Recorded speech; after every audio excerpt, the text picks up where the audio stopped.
Hi, നമസ്കാരം.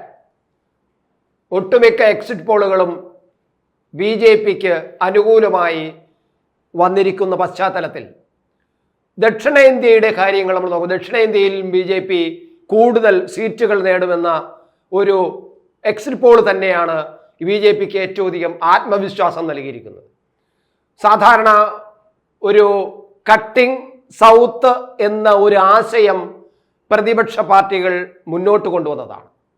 അതായത് ഹിന്ദി മേഖലയ്ക്ക് എതിരായി, അതായത് ഹിന്ദി ഭാഷയ്ക്കെതിരായിട്ടും ഹിന്ദി മേഖലയ്ക്കുമെതിരായിട്ട് ചില ആക്ഷേപങ്ങളും ആരോപണങ്ങളും ഉന്നയിക്കുകയും ആ വിരോധം വോട്ടർമാരുടെ ഇടയിൽ സജീവമായി നിർത്തുകയും ചെയ്തിട്ട് ഈ ബി ജെ പി എന്ന പാർട്ടി ഹിന്ദി മേഖലക്കാരുടെ വടക്കേന്ത്യക്കാരുടെ പാർട്ടിയാണെന്നും അത് തെക്കേന്ത്യയിൽ അതിന് യാതൊരു പ്രസക്തിയില്ല എന്നും തെക്കേന്ത്യയിൽ അതിന് ഒന്നും ചെയ്യാൻ കഴിയില്ല എന്നും അഥവാ നിങ്ങൾ അവർക്ക് വോട്ട് കൊടുക്കുകയാണെങ്കിൽ അവർ ചെയ്യുന്നതെല്ലാം വടക്കേന്ത്യക്കാർക്ക് വേണ്ടി മാത്രമായിരിക്കുമെന്നുള്ള ഒരു പ്രചരണം തിരഞ്ഞെടുപ്പ് കാലഘട്ടത്തിൽ നടന്നിരുന്നു.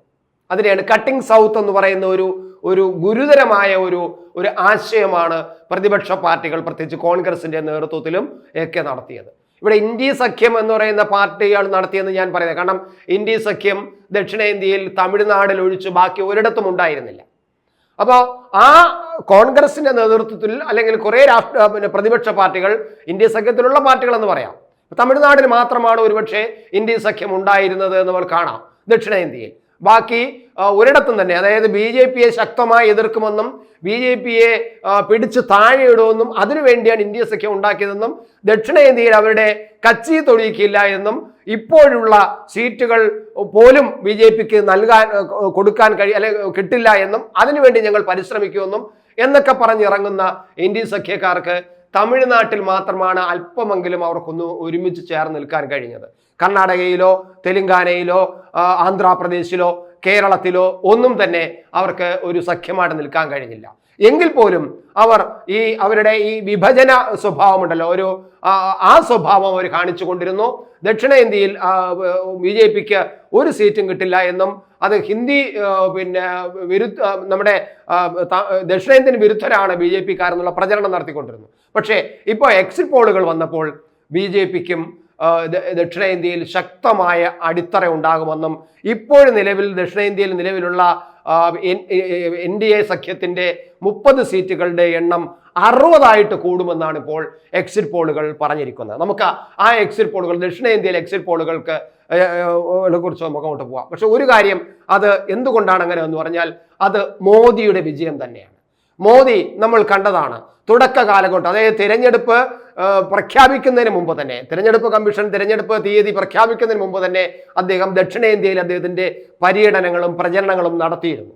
കാരണം ഒരു പ്രത്യേക അദ്ദേഹം ചില ലക്ഷ്യങ്ങൾ തന്നെയാണ് ദക്ഷിണേന്ത്യയിലേക്ക് അദ്ദേഹം വരാൻ കാരണവും അത് രാഷ്ട്രീയ ലക്ഷ്യം തന്നെയാണ്. കൂടുതൽ ശക്തി കൂടുതൽ സ്വാധീനം ദക്ഷിണേന്ത്യൻ ജനങ്ങളുടെ ഇടയിൽ ഉണ്ടാക്കിയെടുക്കണം ബി ജെ പിക്കും എന്ന ഉദ്ദേശത്തിൽ തന്നെയാണ് മോദി വന്നതെന്ന് നമുക്ക് രാഷ്ട്രീയമായി വിലയിരുത്തുമ്പോൾ കാണാം.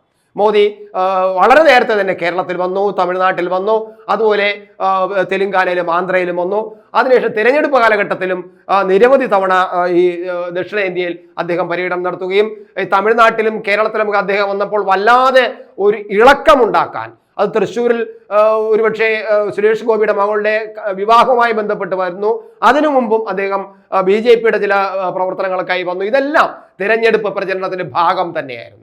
അത് ആ ഓരോ തവണ കേരളത്തിൽ വരുമ്പോഴും കേരളത്തിൽ വല്ലാതെ രാഷ്ട്രീയ കുലുക്കമുണ്ടാക്കിയിട്ടാണ് അദ്ദേഹം പോയിക്കൊണ്ടിരുന്നത്. നമ്മൾ കാണുന്നതാണ്. വടക്കേന്ത്യയിൽ മാത്രമല്ല അദ്ദേഹത്തിന് ഒരു ഇളക്കം ഉണ്ടാക്കാൻ കഴിയുന്നത് എന്ന് നമ്മൾ കണ്ടതാണ്. തമിഴ്നാട്ടിലും അത് തന്നെയാണ്. തമിഴ്നാട്ടിൽ വല്ലാതെ ഇളക്കി മറിച്ചുകൊണ്ടാണ് മോദി അവിടെ റോഡ് ഷോ നടത്തിയതും അതുപോലെ പ്രചരണം നടത്തിയതും. അപ്പോൾ ഇതിൻ്റെ എല്ലാം ഫലമായിട്ടാണ് ഇപ്പോൾ എക്സിറ്റ് പോളുകൾ വരുമ്പോൾ നമ്മൾ കാണുന്നത് ദക്ഷിണേന്ത്യയിൽ ഈ ബി ജെ പിക്ക് വളരെ ഉയർന്ന ഒരു മുന്നേറ്റം വരും എന്ന് കാണുന്നു. അതിൻ്റെ ചില വിവരങ്ങൾ ഇപ്പോൾ ഇന്ത്യ ടുഡേ ആക്സിസ് സർവേ പറയുന്നത്, നമുക്ക് ആ കണക്കൊന്ന് നോക്കാം. അവരുടെ കണക്കുകൾ പ്രകാരം ഉള്ളത് ദക്ഷിണ ഭാരതത്തിൽ NDAക്ക് നിലവിലുള്ള 30 സീറ്റുകൾ ഇരട്ടിയാകുമെന്ന ഒരു കണക്കുകൾ അവരുടെ നമുക്ക് വ്യക്തമാകുന്നുണ്ട്. ഇന്ത്യ ടുഡേ ആക്സിസ് സർവേ കർണാടകത്തിൽ NDAക്ക് 23 24 സീറ്റുകൾ, 23 മുതൽ 25 വരെ സീറ്റുകൾ ലഭിക്കുമെന്നാണ് ഇന്ത്യ ടുഡേ എക്സിറ്റ് പോളുകൾ പറയുന്നത്.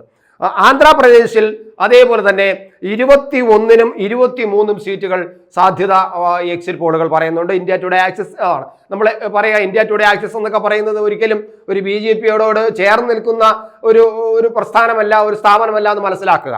അതുപോലെ തന്നെ തെലുങ്കാനയിൽ 11 സീറ്റും 12 സീറ്റും ലഭിക്കാൻ 11-12 സീറ്റ് തെലുങ്കാനയിൽ ലഭിക്കാമെന്ന് ആലോചിക്കുക.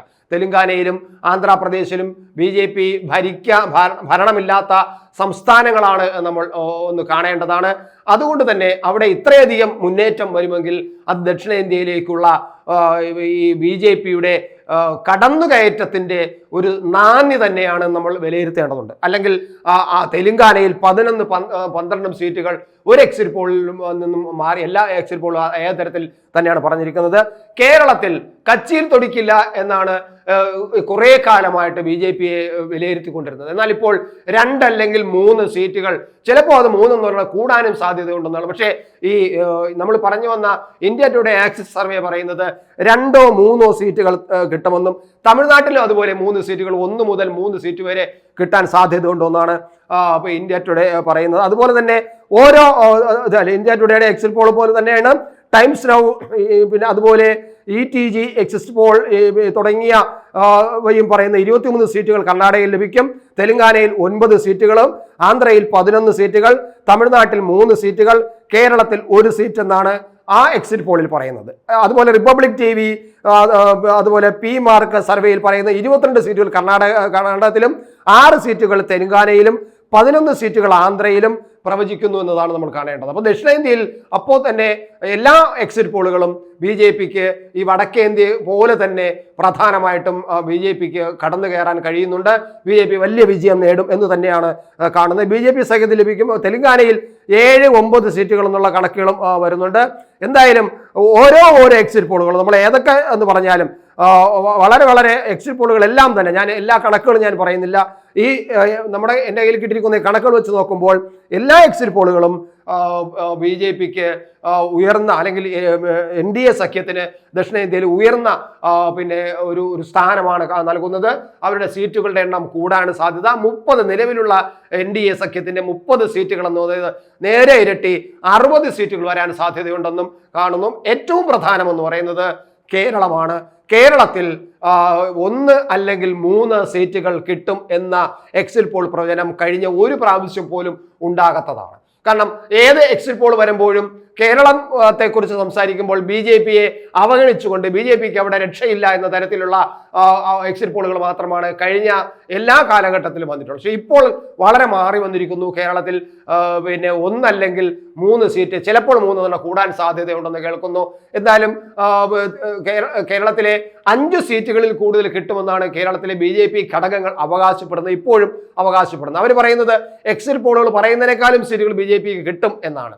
അത് സ്വാഭാവികമാണ്. കാരണം കഴിഞ്ഞ പ്രാവശ്യവും BJPക്ക് സീറ്റ് കിട്ടുമെന്ന് കേരള ഘടകം അവകാശപ്പെട്ടതാണ്. അതെല്ലാ രാഷ്ട്രീയ പാർട്ടികളും അങ്ങനെ അവകാശപ്പെടുന്നതാണ്. പക്ഷേ ഒന്നും കിട്ടിയില്ല നമ്മൾ കണ്ടതാണ് കഴിഞ്ഞ പ്രാവശ്യം. എന്നാൽ ഇപ്പോഴങ്ങനെയല്ല.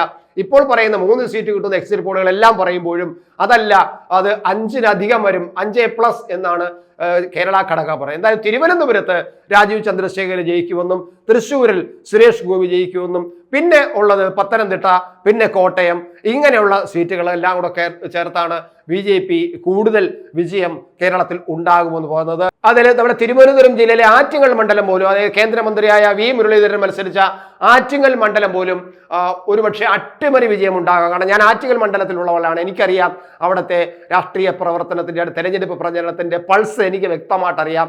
അവിടെ ഈ മുരളീധരൻ എന്ന് പറയുന്ന ആള്, അല്ലെങ്കിൽ BJP നേതാവ് അല്ലെങ്കിൽ കേന്ദ്രമന്ത്രി, അദ്ദേഹം തിരഞ്ഞെടുപ്പ് കാലഘട്ടത്തിൽ മാത്രമല്ല, പക്ഷേ രാജീവ് ചന്ദ്രശേഖർ ഒരുപക്ഷെ തിരുവനന്തപുരത്ത് തിരഞ്ഞെടുപ്പുമായി ബന്ധപ്പെട്ട് സ്ഥാനാർത്ഥി പ്രഖ്യാപനത്തിന് ശേഷമാണ് എത്തിയതെന്ന് നമുക്ക് കാണാം. പക്ഷേ അങ്ങനെയല്ല മുരളീധരന്റെ സ്ഥിതി. മുരളീധരൻ വളരെ നേരത്തെ, അതായത് 1.5 വർഷം മുമ്പ് തന്നെ അദ്ദേഹം മണ്ഡലത്തിൽ വളരെ സജീവമായിരുന്നു.